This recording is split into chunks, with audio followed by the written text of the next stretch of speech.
Hi, it's Amanda, Creative Gardener. Welcome to today. So today is a continuation of Thursday's video where I talked about some of the things that you could think about starting to grow, and I'm actually putting that into practice.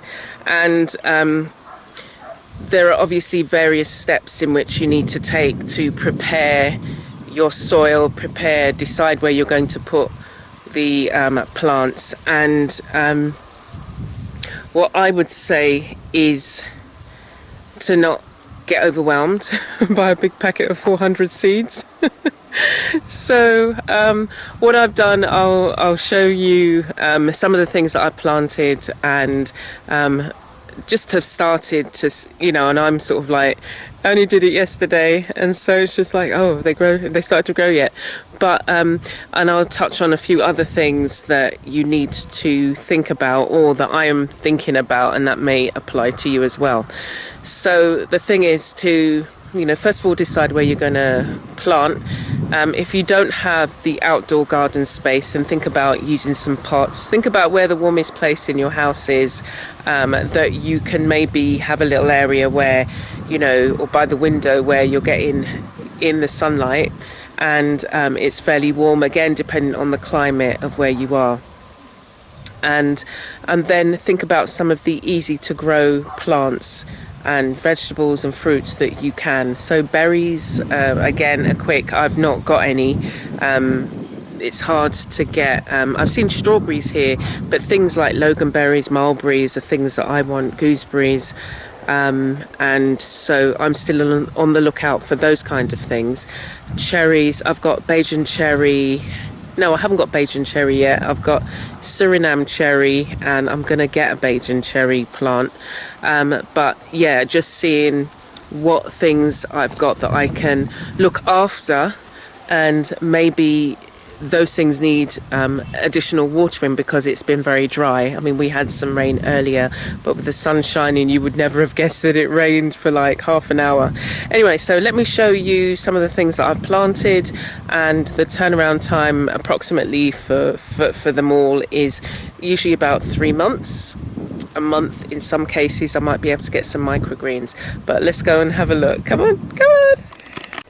Okay, so this is the space you saw earlier. I still haven't tidied up the main area. What I've been using the cartons for is recycling and using them to plant things in, and that's handy because I don't have the pots can be fairly expensive, and so just the starter pots, these work really well.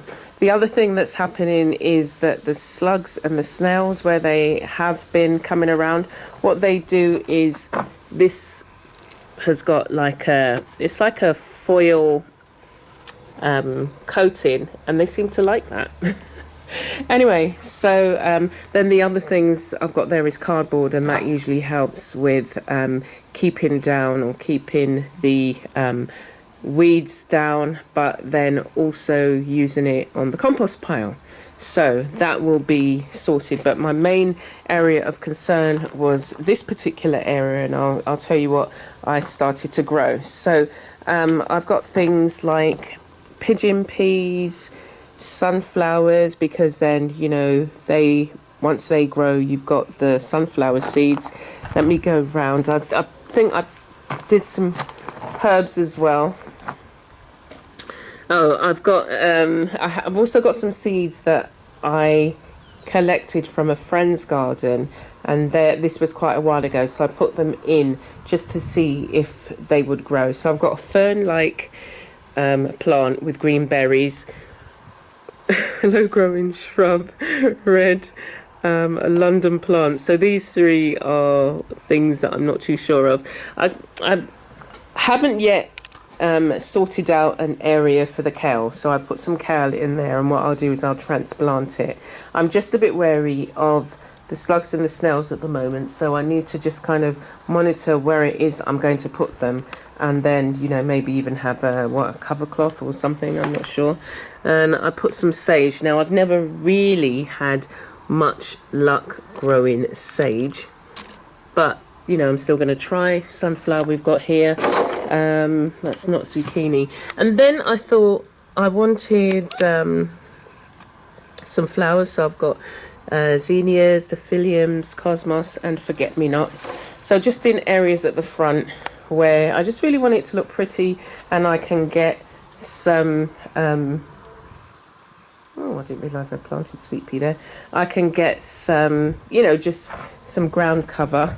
I've got some sweet pea that I did in these two, and again, they're just, you know, nice cut flowers. But over here is where we're meaning business. So I've got Galia melon, watermelon, I've got grape, golden plum, a fir tree from Norbury. I've got parsley in here, another, it's a palm in there. I've got some peas, some beets. I only put it in a small pot because, again, it's just like the seeds that I'm actually using, they're very old seeds for the beets. So I was just like, just plant them and see.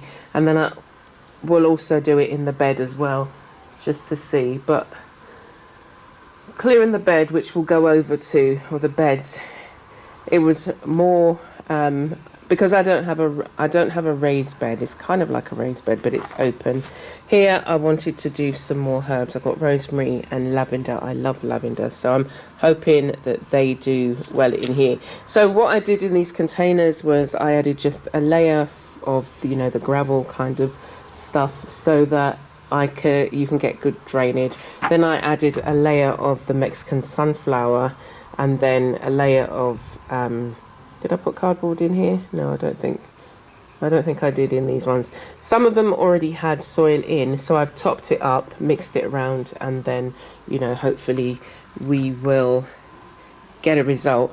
I've still got more seeds in my container here, and I will be planting out more. And then I've just got some random ones that, you know, Galia melon, some random ones that I thought, well, let me just plant a few for now.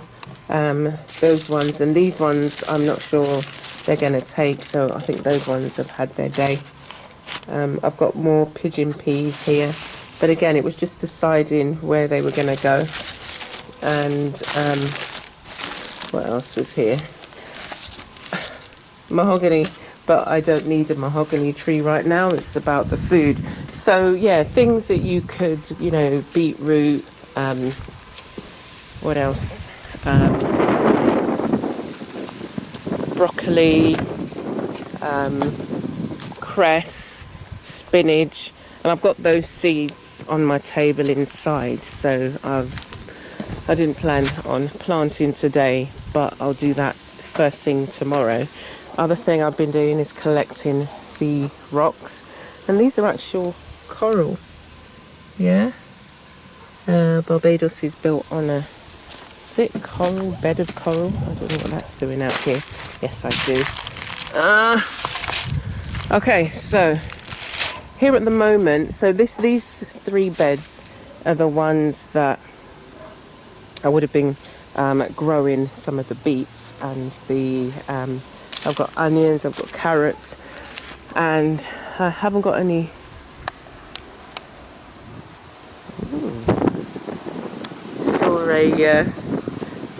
Hummingbirds sitting down on the branches. They do that quite a lot. Anyway, so I've been trying to prepare these beds so that they've got a lot of nutrients. I used to have some eggplants in them, and they got eaten by two different sets of insects. I had some other things in here so it was stink bugs and something else. So I've kind of left it over. It's been about, say, a year, and I've just been adding the dead, you know, when I do any chop and drop, I've been adding the leaves on there, and then just leaving it and covering and keep going. And so there's been, like, you know, about 4 or 5 rounds of adding stuff to it. It's also on a slope, so I'm having to also address that, and I put some sticks along the side. And, you know, I guess because it's been so dry, there's been a lot less plant material to do the chop and drop, especially from the Mexican sunflower. But they have been doing the work that they need to do. So what I was trying to do is just raise this up, so put in the sticks there and then like a barrier so that the soil wouldn't just run off and go all the way down there, especially when it rains.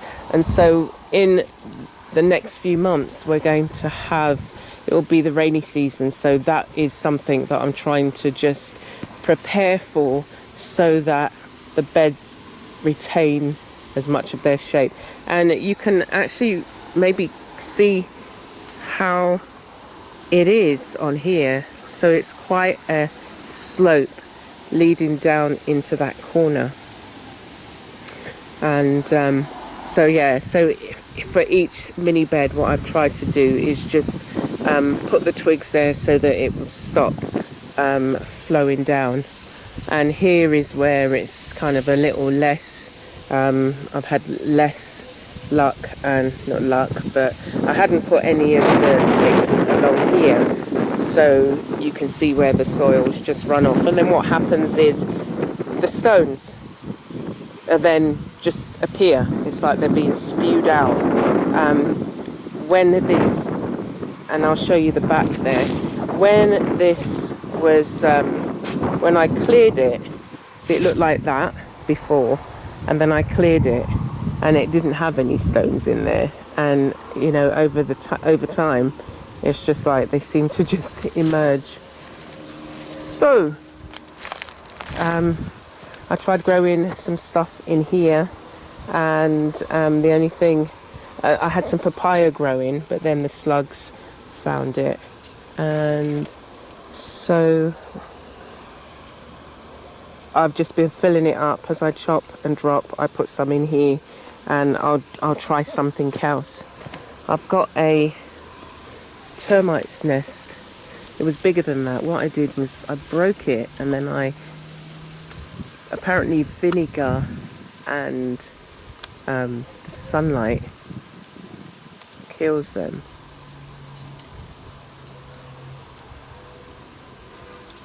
So it was quite big, and the other bits are down there. So I added nearly a whole thing of vinegar, and then I've also added hot water. The sun's been shining. More vinegar. The sun's been shining, and so hopefully that will do the trick. If not, we'll have to go with the heaviest stuff.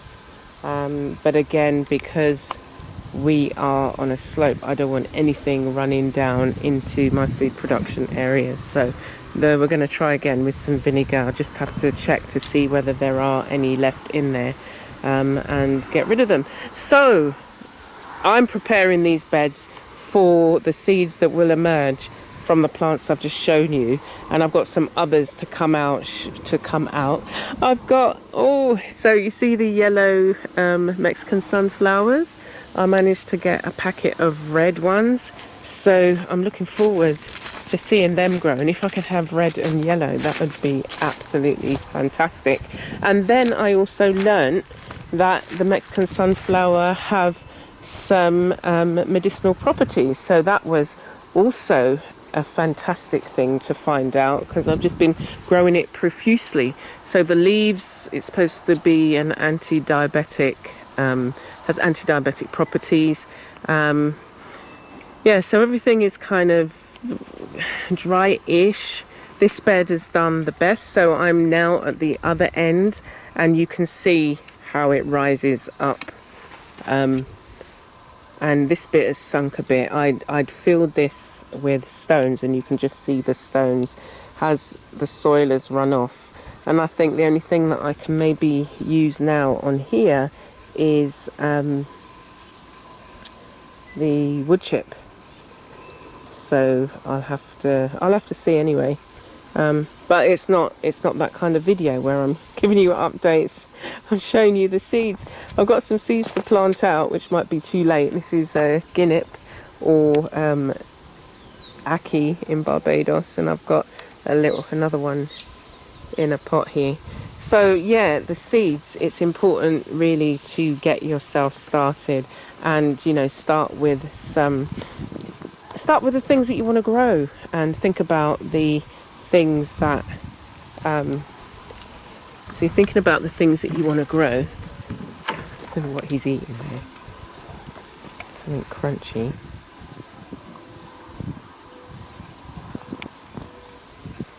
Let's see. Yeah, think about think about the things that you want to grow and just start. You know, don't wait. Don't say, oh, I've got to get this and I've got to get that. Start with what you have.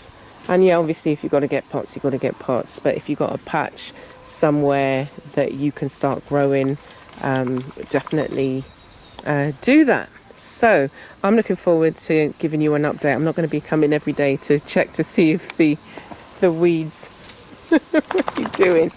Not going to check to see if the seeds have started to grow. But I will be maybe in the next week. I might see something. Some take a short amount of time, but what I'll be doing every day is coming out. Let's turn it round a bit.